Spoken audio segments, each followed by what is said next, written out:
Hi everyone! So, kwentuhan muna tayo. Kwento ko sa inyo yung aking nangyari or experience nung first day or first week of teaching. So, nag-start ako magturo sa early learning and childcare. So, let me just clarify po ito po ay ang early learning and childcare course or subject sa atin sa Pilipinas or even sa Thailand. Na yun na nga yung tinapos ko, itinuturo ko na rin ngayon. Hindi po ito yung link or yung about language kung saan nagtuturo ako ng English and travel and tourism stuff. Pero ito po ay yung mismo tinapos ko, yung inaaral ko sa Canada, kaya itinuturo ko na rin. Kumbaga magkaibang faculty. So nag-start po ito nung Thursday and Friday lang. And syempre, dahil bago tayo sa field, talagang nakakakaba. So I got all the information siguro mga couple of days before yung mismong turo nung Thursday. So I'm teaching Thursday and Friday. Nagsimula nung last week at mag-end ito ng katapusan naman ng August. So 2 months lang ito, fast track, so mabilisan. Instead of once a week lang, ginawa nilang twice a week, pero in 2 months instead of 4 na isang buong semester. Pero technically isang semester pa rin, mabilisan nga lang. So going back doon sa story, so yung first day natin, namitan natin yung mga estudyante. The very beginning pa lang, mga international students yung estudyante ko. Lahat sila actually, Philippines and India.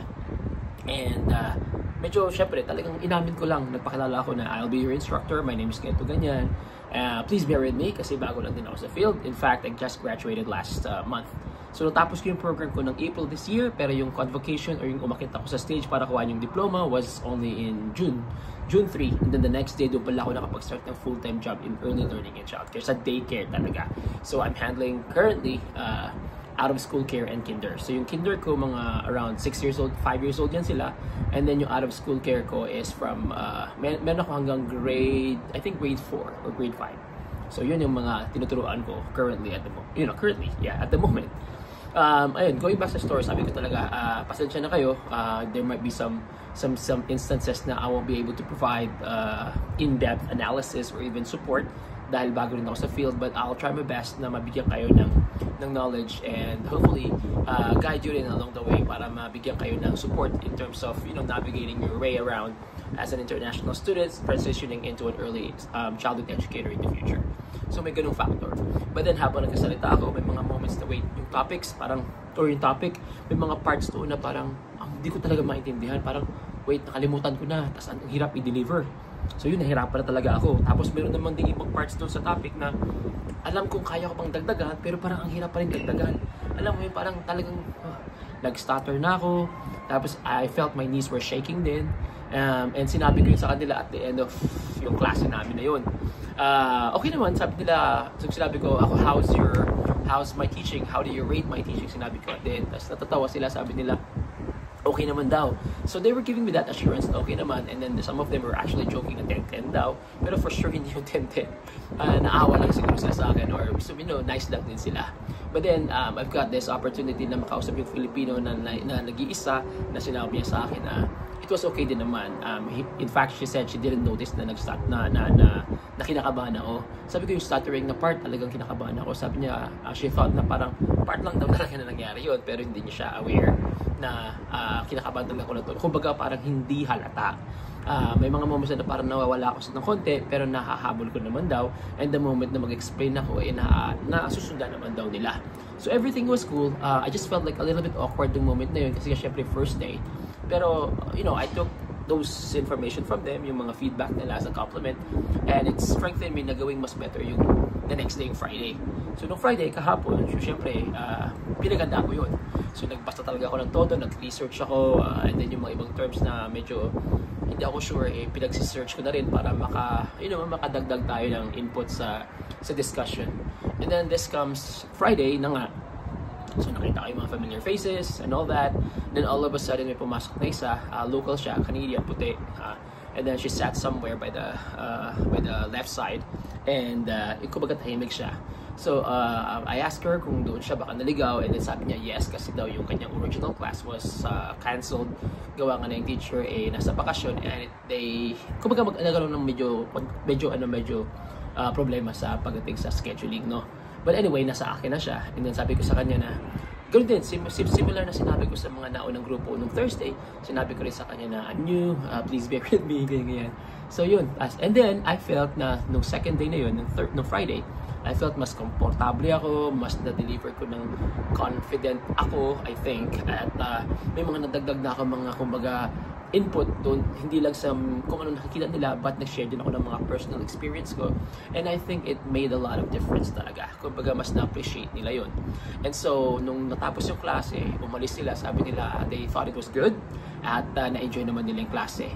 So, syempre, hindi ko, pagkakilala ko na sila, but this girl or lady na Canadian, sabi ko, paano to? Tapos puti pa, alam yun. Tapos English, di ba?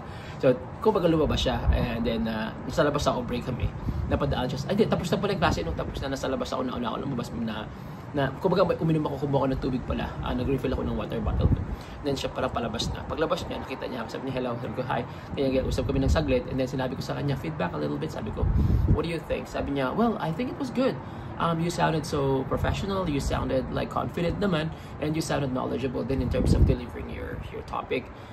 Sabi niya, and for her daw, she didn't notice na merong kaba, and parang feeling niya talaga kumbaga expert na ako sa field ko. Sabi ko, that's a very nice feedback. Kaya nabigyan ako ng konting confidence boost doon na ituloy-tuloy ito. And then pagpasok ko ng room, akala ko wala ng estudyante, but then here comes the lady, the Filipino lady na talaga namang supportive. Hi, Miss Ana Mia. Kung baka manood ka, shout out sa'yo. She said na, when I asked her if ano feedback niya ngayon, sabi niya, yeah, it's really good today. I felt much better talaga siya compared sa yesterday. But sabi niya lang sa akin, no, by the way, she's an HR officer sa Pilipinas. She's been as an HR officer for quite some time. Syempre, kumbaga, alam niya yung mag-ano ng mga tao, diba? So I asked her, so what do you think na nagawa kong dapat, kumbaga, iwasan ko ganyan? Sabi niya that I should stop selling myself short. Kasi the moment na sinasabi ko yun sa ibang tao, syempre, parang, alam mo yun, mas mabuti ng i-fake ko yun kasi hindi naman daw nakahalata. At saka, I don't need to tell or let them know na talagang ganun yun. Kasi, in reality, lamang din naman daw ako sa kanila in terms of yung naaral ko na kasi to, and then nasa field na ako. So whatever, mabigay ko, I think it's more than enough para sa kanila, para makasabay sila. So I thought it was a good advice na parang I should not be selling myself short talaga. Kumbaga, kailangan maging mas confident ako sa sarili ko and provide support as much as I could. At syempre, sabi nila, malaking bagay daw talaga na nag-share din ako ng experience. So that night, last night, I had a chance to speak naman with the Filipino teacher din, na bago din, pero ang iba ang tinuturo, written communication. And then, he gave me a little bit of parang support din. Sinabi niya sa akin na when he was studying din daw, he was looking for mga instructors or teachers na mag-share ng kanilang mga personal experiences para makapag-boost ng confidence. And wala dong ganong nangyari. Hindi siya nakarinig sa mga instructors na kanilang personal take or personal experiences sa early learning and childhood field. Kumbaga, naka-base lang talaga sa turo and a little bit of this and that, pero wala talaga yung mismo anong ako, itong ginawa ko, nung ako, kasi malaki factor pala daw yun. So I was thinking, yeah, parang mas maganda nga ata na may gano'n, kasi ako nung nag-aaral, wala rin ako narinig na gano'n eh. Kaya pakiramdam ko, nung nag-share ako ng ganun, mga personal experiences, parang mas nakita ko sa mga mukha nila na na-appreciate nila yun. And then, kahapon din pala, hindi ko pa nasasabi, during the break, na-meet ko yung couple of students doon sa pantry, no, nag-snack sila and all. And then, nagkaroon na konting chikahan, konting usapan, and then sabi nila na na-appreciate nga pala talaga doon nila. Sabi nila, I like na you're telling your own personal story kasi for sure, we can get something from that, and we can use that as a guide para ma-motivate kami. Kasi if you did it, there's a huge chance that we might be able to do that as well. So, yun. Kaya next week, Thursday, Friday, I will try to be more confident na ma-deliver ko ng tama and aalisin ko na ng konti yung medyo doubt sa sarili. At mas magiging pag-aaralan pa natin ng gusto yung mga topics na meron tayo para mas maging komportable tayo sa harapan nila and be able to provide meaningful discussions and support as they navigate sa kanilang pagiging international student toward doon sa pagiging educator nila in the near future.